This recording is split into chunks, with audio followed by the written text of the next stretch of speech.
건강수명이라고 하는 것은 병 없이, 질병 없이 건강하게 사는 기간을 말합니다. 이 건강수명과 평균수명의 차이는 단순히 평균수명 가지고 우리가 우리 국민이 건강하다고 말할 수 없죠.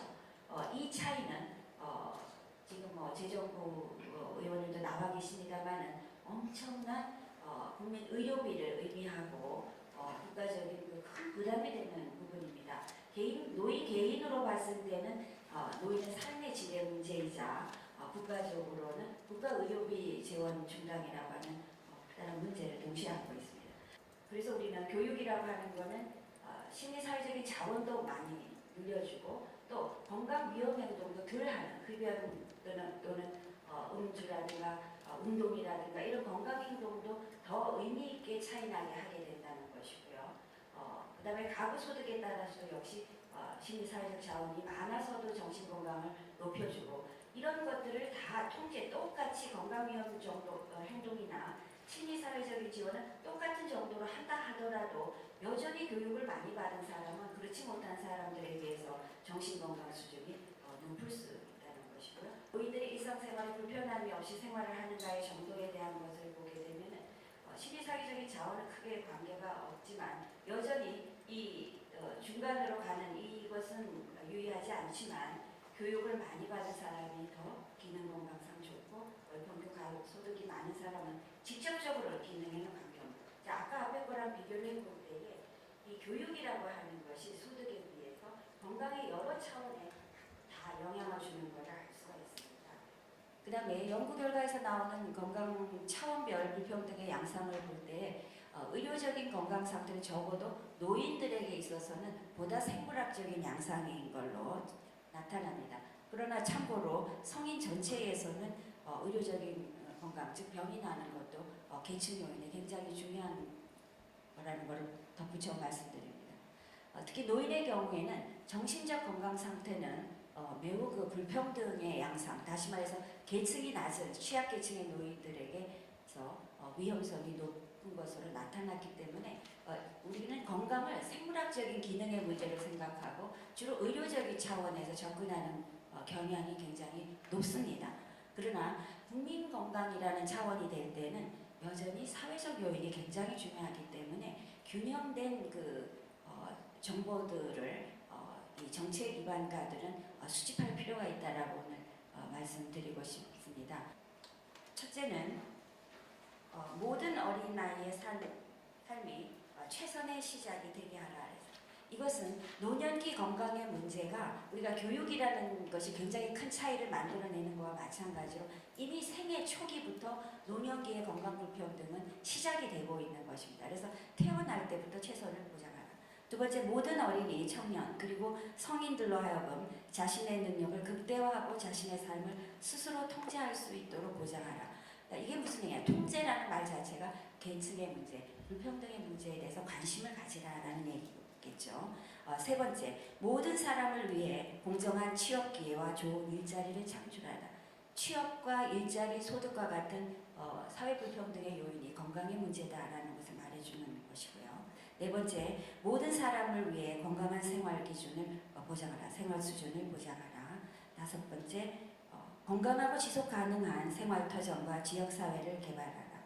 6. 예방의 역할과 효과를 강화하라.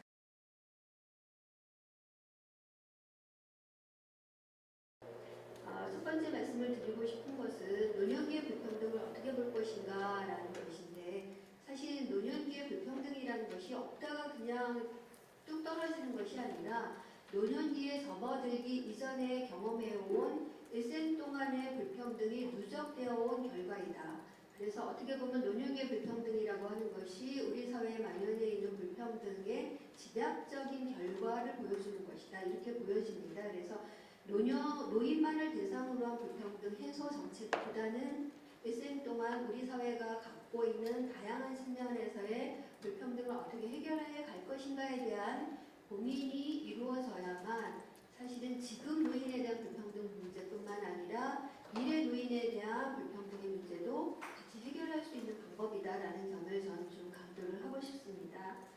그리고 어떻게 보면 우리 사회 구조가 불평등이라고 하는 것은 누적적인 영향을 갖고 있기 때문에 노년기의 불평등이 노년기에 접어들기 전에 청년층이나 장년층이 경험하는 불평등에 비해서는 훨씬 더 그 정도가 심할 수밖에 없는 그런 구조를 갖고 있다는 말씀도 강조를 해서 말씀을 좀 드리고 싶습니다.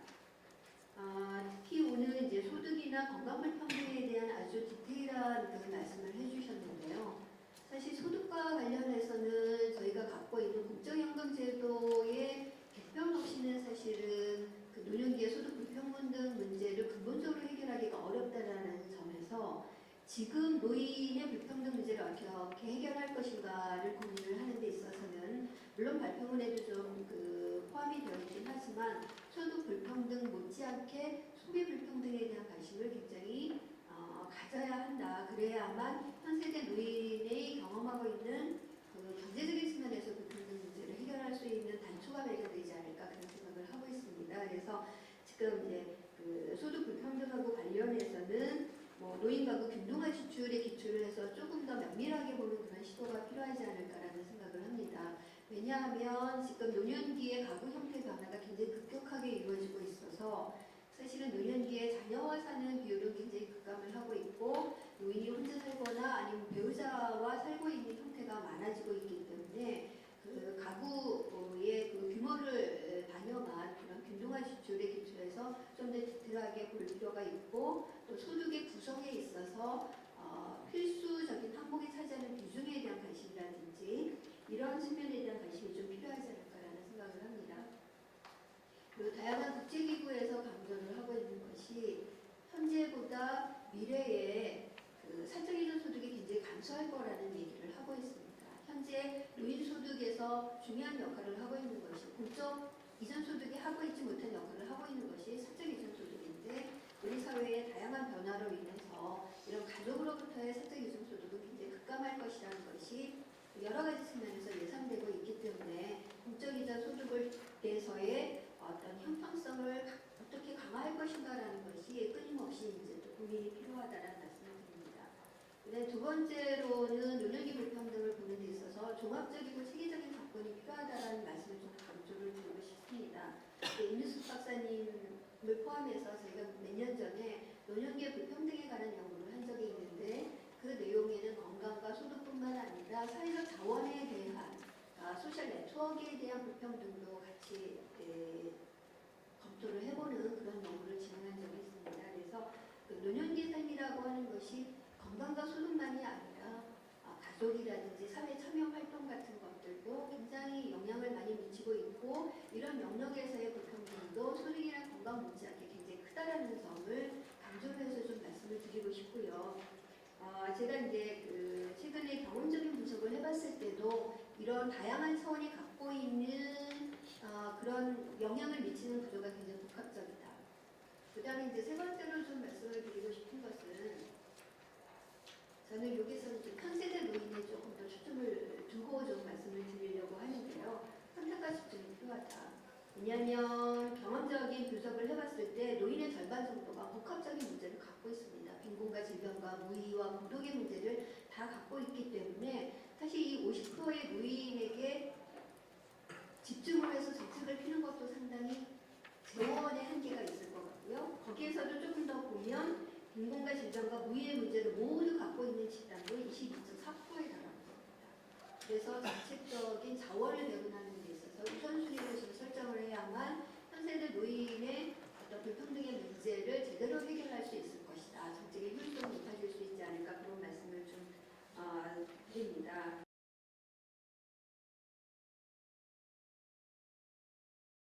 그러니까 노인 계층 중에도 가장 가난한 노인이 있고 또 최상위 노인이 있고 이 노인이 이렇게 구별되지 않습니까? 근데 얼마 전에 그 유럽에서 오랫동안 유학을 하고 국내 이렇게 들어온 분이 한마디 던지는 말씀이 유럽에 가서 보니까 노인들은 요트 타고 다니는데 국내에 자기가 들어와서 보니까 노인들이 폐지 주고 다니더라. 한 통계에 보면 소득 하위 20% 또 넓게 잡아서는 40% 정도 되는 분들이 일단 경제적인 이유로 자살을 생각해 봤다고 하는데 그것이 한 37% 됩니다. 중위소득이나 이제 최상위 소득은 다른 관계 문제라든지 건강 문제를 들고 있는데요. 최하위 계층은 소득 이 문제를 들고 있거든요. 기대 여명이 활동적에서 비활동적으로 역전된다. 그러니까 활동적인 거는 주로 건강이 일단 유지되는 이런 삶이고 비활동적인 거는 바로 앞에 있습니다만 병들거나 신체 기능이 문제가 많이 발생하는 이런 시기인데 저소득층 남성은 65세가 이 분기점이고 고소득층 남성은 83세라는 이 상당한 18년이라는 이런 차이가 지금 나고 있고요. 저소득층 여성도 이렇게 차이가 많이 나고 있습니다. 바로 교육 불평등에서부터 그것이 소득 불평등을 낳고 또한 건강 불평등으로 연결이 되고 또 주거비도 비싸고 교육비도 비싸고 의료비도 지금 비싸고 하잖아요.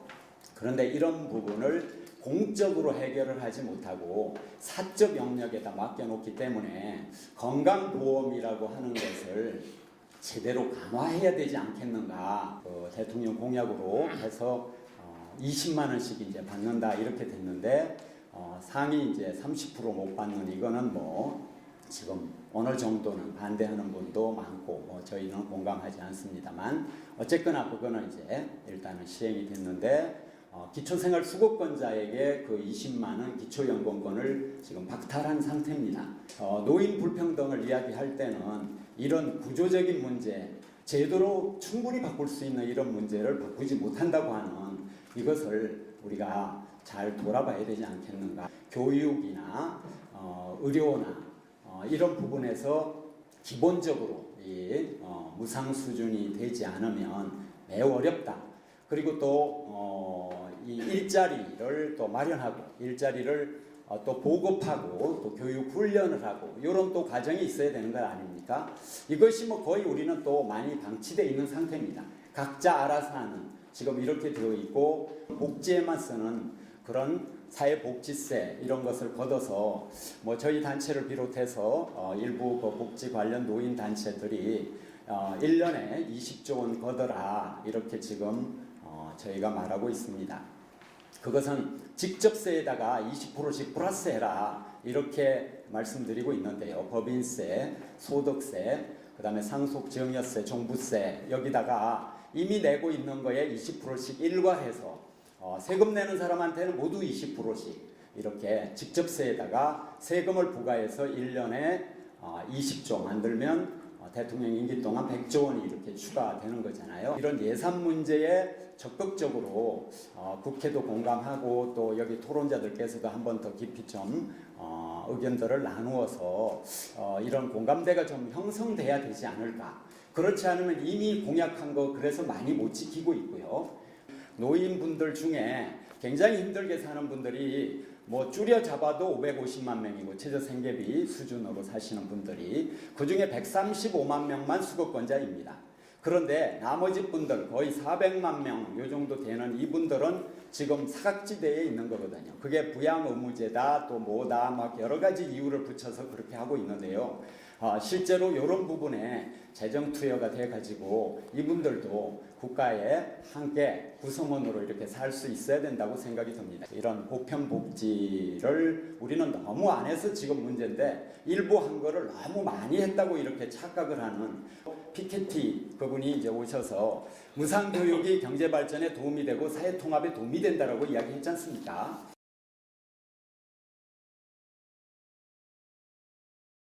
인구 고령화에서는 그 소득 불평등의 주요 원인이 고령층의 고용 문제라고 보는 것은 적절한 판단이라고 봅니다. 그래서 또한 학력 차이로 인해 가지고 일자리 질 문제 여러 가지 차이가 나게 되죠. 그래서 이로 인한 소득 불평등은 점점 더 심화될 거다라는 얘기고요. 그리고 소득 불평등 완화를 위한 정책이 확대될 것이라는 주장은 좀 현실로 나타나고 있습니다.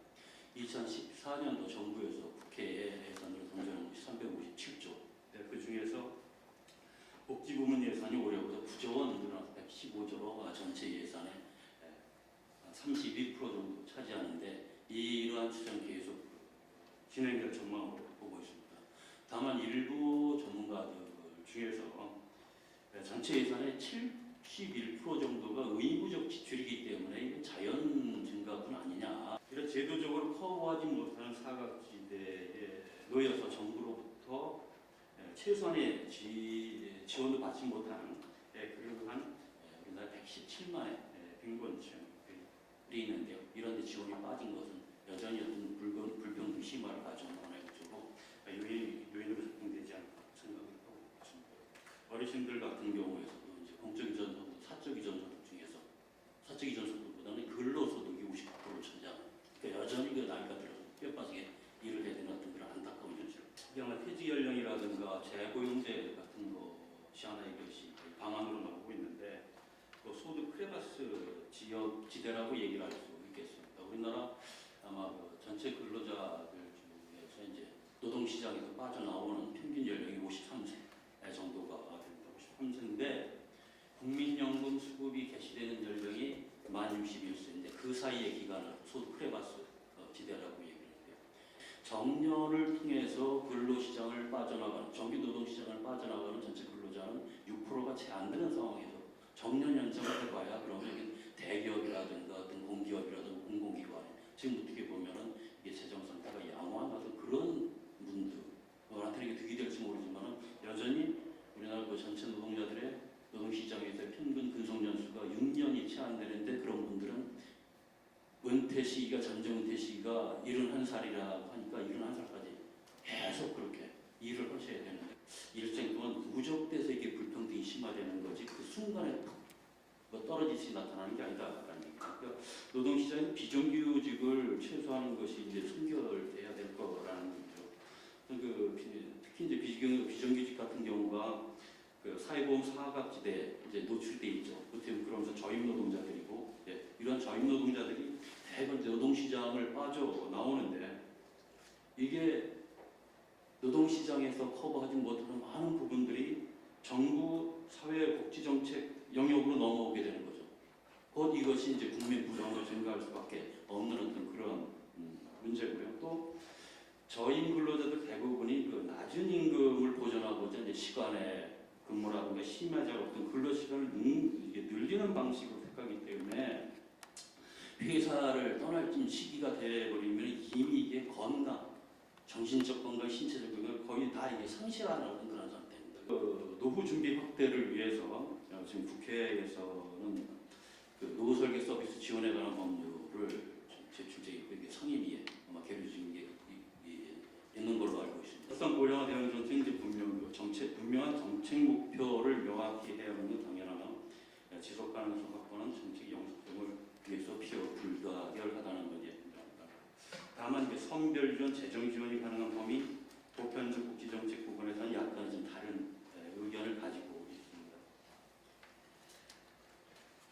그 복지 확대, 재정적 지원이 가능한 범위라는 어떤 이런 부분에서 이제 교수님께서는 재정 절벽에 앞닥칠 어떤 그런 가능성 때문에 말을 좀 이렇게 말씀하셨는데 국민 부담률과 공공사회 복지 지출 수준을 보게 되면은 국민 부담률, 그러니까 국민 부담이라면 자기가 지금 조세 부담과 사회복지에 대한 그런 부담을 아울러 얘기를 하는데 20개국 중 18위로 있고 그다음에 공공사회복지 지출 9.4% 최하위인 상태인 걸 봐가지고는 여전히 재정 걱정보다는 어떤 복지 예산의 확대를 해야 되는 어떤 그런 나라 아닌가라는 어떤 그런 생각이 좀 듭니다. 국민 부담률 상향 조정 없이 공공사회복지 지출만 확대하는 것은 SOC 여러 사회 재정 지출의 축소를 가져올 수 있으므로 공공사회복지 지출의 확대는 점진적인 국민 부담을 동반할 수밖에 없습니다. 즉 증세와 사회보험료, 본인분담금의 인상 등 양자를 모두 고려를 해야 하는데요. 그래서 이제 고령화에 따른 소득 불평등 그 심화 해소를 위해서는 사실 뭐 저희 기관의 주요 역할이기도 하겠지만은 그 노인 일자리 여전히 중요하면 이게 지속 이제 확대시켜 나가야 될 것 같습니다. 아울러서 그 빈곤층을 위한 일자리 수 확대는 물론 중산층의 빈곤층 전락을 방지하기 위한 맞춤형 일자리 발굴과 확대도 필요한 시기고요. 그리고 어차피 고령사회가 도래가 되게 되면 고령사회의 또 주축 인적 자원들이 고령자들이 될 수밖에 없습니다. 고령자들이 건강한 어떤 생산 가능 인구로서의 역할을 가능하게 하자는 여러 가지 작업장 개선이라든가 작업 공정의 변화랄지 이런 연령 관리 관점에서 새로운 복합적이고 종합적인 정책이 만들어지길 기대합니다.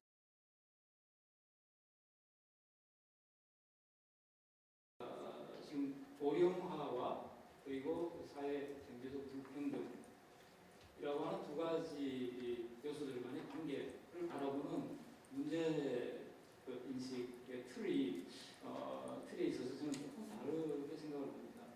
그러니까 고령화의 진전이 반드시 소득 불평등을 야기하는 것은 아닙니다. 물론 이 추세를 보면 시간에 걸쳐서 45년 2차 대전 이후에 특히 고령화가 계속 전 세계적으로 진행이 되고 있습니다. 소득 불평등도 일정 시기를 잘라서 보면은 불평등이 특히 70년대 사실 중반 이후부터 해서 서구나 서울을 비롯해서 대부분의 나라들에서 소득 불평등이 좀 심화되고 있는 이런 추세가 보입니다.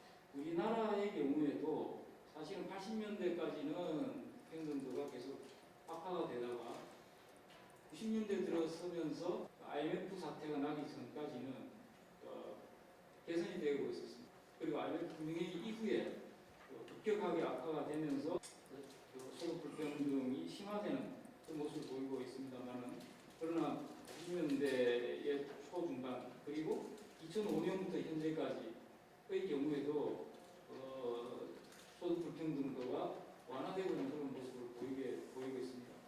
노령화가 계속되고 있음에도 불구하고 소득 불평등도가 개선됐다 악화됐다 하는 것에는 오히려 약간의 타임렉이 있겠습니다만은 그 시기에 그런 현상들을 낳게 한 그런 그 원인으로서 사회 경제적인 정책의 틀을 이게 어떻게 변화했는가를 좀 볼 필요도 있지 않는가 하는 생각이 듭니다.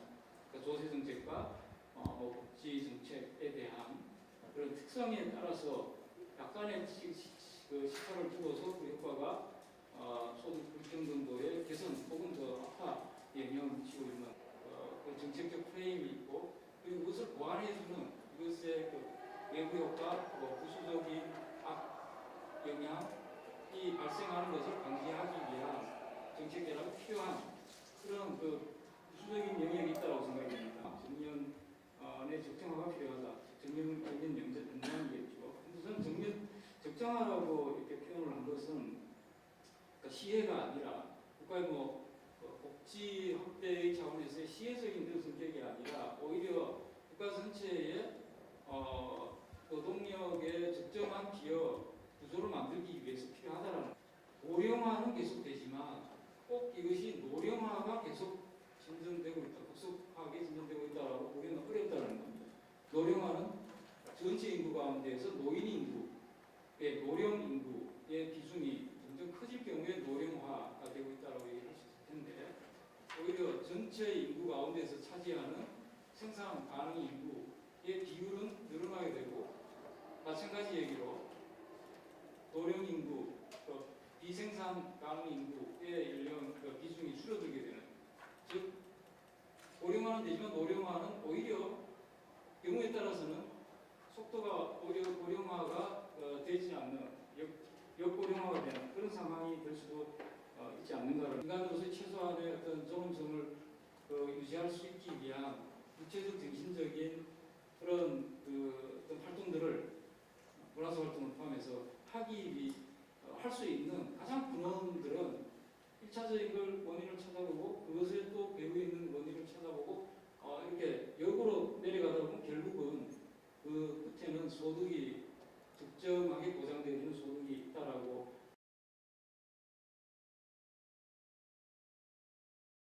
스웨덴에서는 복지는 세금이다라는 인식을 갖고 그 모든 정책을 수립을 한다고 하더라고요. 그래서 이제 그 내용을 보면 이런 어떤 정책을 시행하는 데 있어서 무조건 전체 다 확대하는 것보다는 시범 연구를 해서 그 시범 운영을 해보고 그